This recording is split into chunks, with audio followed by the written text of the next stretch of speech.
শৈশবটা যে কত মধুর, কত স্বাধীন একমাত্র গ্রামের বাচ্চারাই কইতে পারবো। কারণ গ্রামের বাচ্চারা কিন্তু খোলা মাঠে মানে নিজের মতো করে ঘুরতে পারে, বেড়াইতে পারে।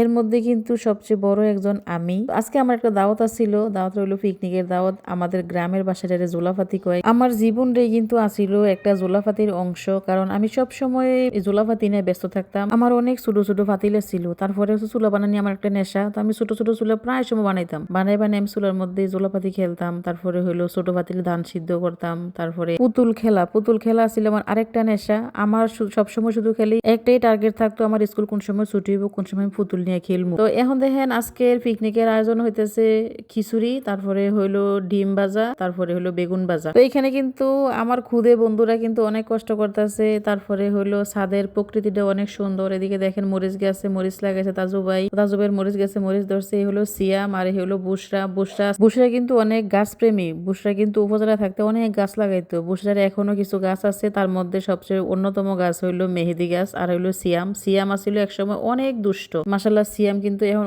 অনেক ভদ্র হয়ে গেছে, মানে এমন ভদ্র 10 জনের মধ্যে কিন্তু সিয়াম একজন, এমন ভদ্র হয়ে গেছে সিয়াম। তারপরে আরেকটা গাছ প্রেমী হইলো তাজুবের বড় মেয়ে। মাশাল্লাহ ছাদের উপরে অনেক গাছ লাগাইছে। দেখেন এদিকে একটা ড্রাগন গাছ লাগাইছে। আসলে গাছটা যত্ন নেওয়া হয় না, যত্ন নেওয়া হইলে কিন্তু গাছটা আসলে অনেক বড় হয়ে যেত। রাইসা, জেমি, জেরিন, তারপরে ইলমা, ইফতি, মানে এরা সবাই একসাথে জোলাপাতি খেলতেছিল আর কি। তো তার মধ্যে প্রধান অতিথি আছিলাম আমরা। তো এরা কিন্তু 11টা থেকে অনেক কষ্ট করতেছে। তো আমরা কিন্তু ফাঁক মাইরা মাঝখান থেকে যাইয়া মানে খাইলাম আর কি। এরা কিন্তু আসলে অনেক কষ্ট করছে। তো এরা আসলে যে রান্নাটা করতেছে ঈদের চুলা রান্না করতেছে। তো আমি যখন ছোটবেলা রান্না করতাম, আমি আমার নিজের চুলায় আমি রান্না করতাম, আমি নিজের চুলা বানাইতাম, তারপরে ওই চুলার মধ্যে রান্না করতাম। ওরা কিন্তু আসলে তেমন রান্না করে না, রান্না না করলেও মাসাল্লাহ অনেক সুন্দর করে রান্না করছে। খিচুড়িটা অনেক মজা হয়েছিল। তারপরে হলো গিয়ে বেগুন ভাজিটা, দেখেন বেগুন ভাজিটা কালারটা কিন্তু অনেক সুন্দর। তারপরে ডিম ভাজাটাও। তো সিয়াম আমার জামাই খাইতেছে, আমিও খাইতেছিলাম, আমি অন্য দিকে আর কি, এরা এদিকে। সিয়াম আমার বড় মেয়ের 1.5 মাসের ছোট, আমার বড় মেয়ে 1.5 মাসের বড়। তো আমরা কিন্তু সবাই একসাথে আসিলাম এক সময়। এখন আসলে সবাই মানে যার যার মতো বাসা পাল্টে দূরে চলে গেছে। তবে উপজেলার মতো আমরা আসলে কেউ ভালো নাই, কারণ উপজেলার মধ্যে কিন্তু অনেক স্বাধীনতা ছিল। মানে আমরা সবাই নিজের মতো করে চলতে পারতাম, মানে বাড়ির মধ্যে যারা যেভাবে চলে ঠিক আমরা এইভাবেই চলতাম,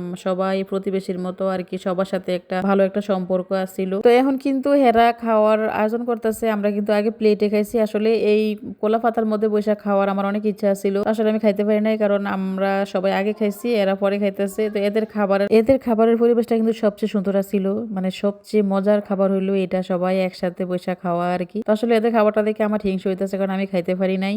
এরা কিন্তু আসলে সবাই একসাথে হইতে পারে না। এখন হইলো মানে কলেজ ভার্সিটি সবাই বন্ধ, তো এই কারণে সবাই একসাথে হয়েছে, সবাই একটু মজা করলো। তো এইখানে আসলে আমার মেয়েরা আসছিল না। তো এদের জন্য সবাই দোয়া করবেন, এদের ভবিষ্যৎ যাতে উজ্জ্বল হয়।